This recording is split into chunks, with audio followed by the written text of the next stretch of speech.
konsep, prinsip, dan prosedur merancang pusat studi dakwah. Jadi, pusat studi dakwah ibaratnya seperti markas besar atau tempat untuk menampung kegiatan-kegiatan dakwah dan pembelajaran agama Islam. Pusat studi dakwah bukan hanya menjadi tempat penyebaran agama Islam, tetapi sebagai tempat pengembangan umat, pemberdayaan masyarakat, dan menjadi tempat untuk kesejahteraan umat. Kita akan membahas yang pertama itu tentang konsep pusat studi dakwah. Konsep pusat studi dakwah tidak hanya menjadi tempat masyarakat belajar agama Islam, akan tetapi juga sebagai konsepnya lebih luas.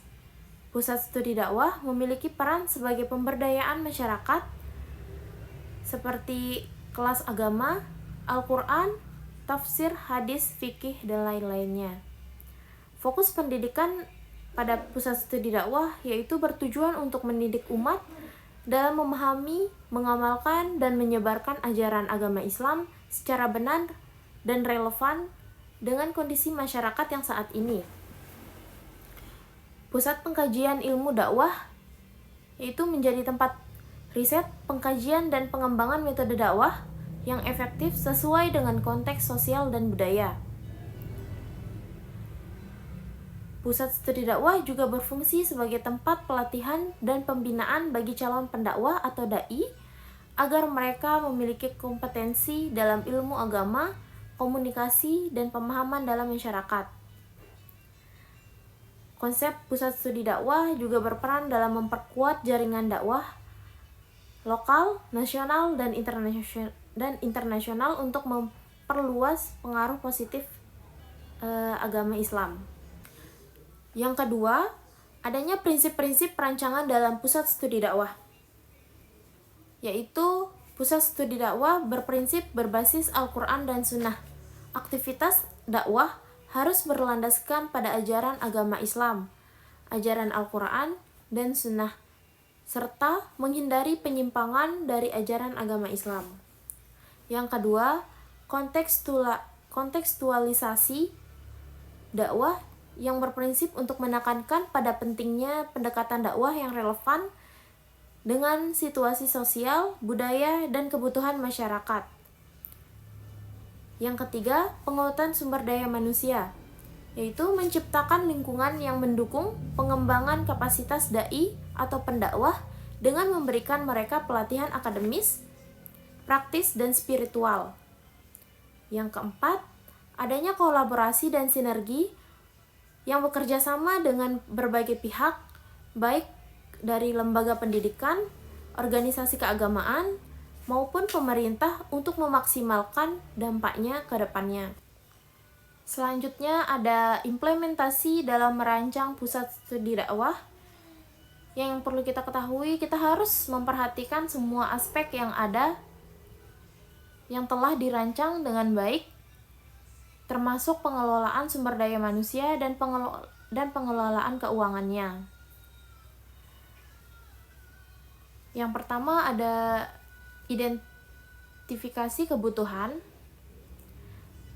yaitu melakukan analisis terhadap kebutuhan masyarakat mengenai dakwah dan pendidikan Islam di lokasi yang ditargetkan. Selanjutnya ada memahami kondisi sosial, budaya, ekonomi, dan demografi masyarakat untuk menentukan bentuk dakwah yang paling relevan.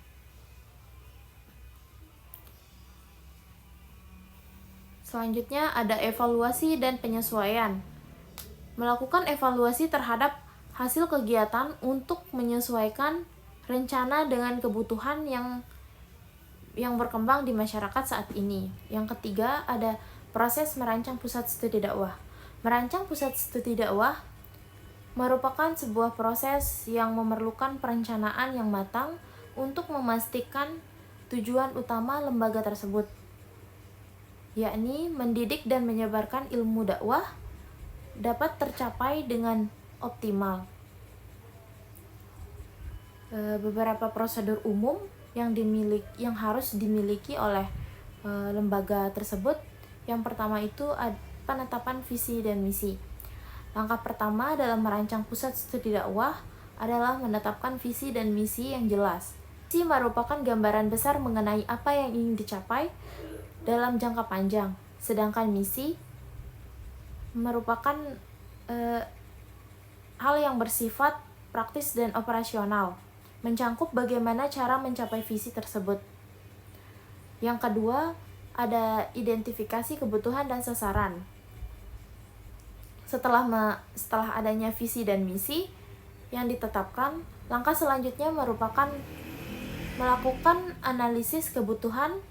Analisis ini mencangkup identifikasi tentang tantangan dakwah saat ini, baik di tingkat lokal, nasional maupun global atau internasional.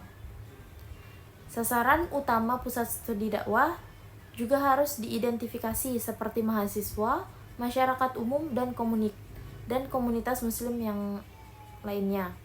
Yang ketiga, ada pengembangan kurikulum dan program studi.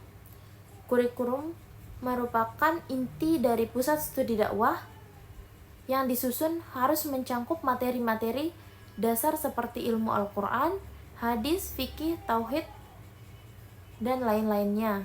Namun juga harus menyertakan kajian-kajian kontemporer seperti komunikasi massa, media sosial, dan strategi dakwah digital.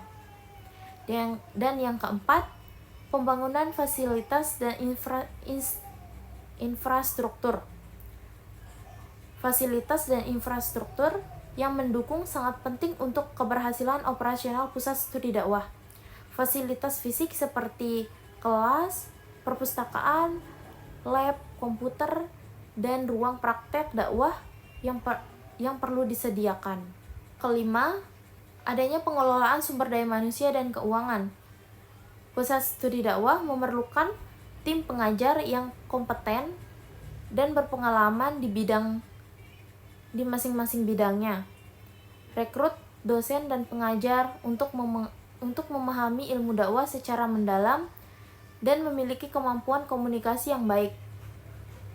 Selain itu, manajemen keuangan yang transparan dan berkelanjutan juga perlu diperhatikan, termasuk pengelolaan dana operasional, sumbangan, dan sumber pendanaan lainnya.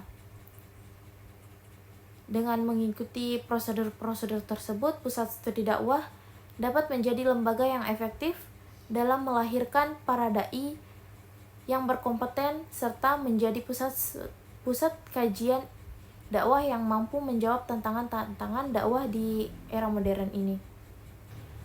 Jadi, konsep dakwah merupakan cerminan dari unsur-unsur dakwah, sehingga gagasan dan pelaksanaan dakwah tidak terlepas dari suatu kesatuan unsur tersebut yang harus berjalan secara simultan untuk mendapatkan hasil yang maksimal. Adapun beberapa prinsip yang kita ketahui tadi, yang pertama itu adanya prinsip sukarela tanpa kepaksaan, prinsip kebijaksanaan, lemah lembut dan beradab. Ketiga, ada memberi keteladanan sebelum berdakwah, prinsip sesuai dengan tingkatan masyarakat, prinsip memberikan kemudahan, prinsip menggembirakan, dan prinsip saling menghargai dan toleransi. Sedangkan yang kita ketahui tadi, prosedur merancang sebuah pusat studi dakwah merupakan sebuah proses yang memerlukan perencanaan yang matang untuk memastikan suatu tujuan dan lembaga tersebut, yakni mendidik dan menyebarkan ilmu dakwah dapat tercapai dengan optimal. Sekian dari saya, itu saja. Terima kasih. Wassalamualaikum warahmatullahi wabarakatuh.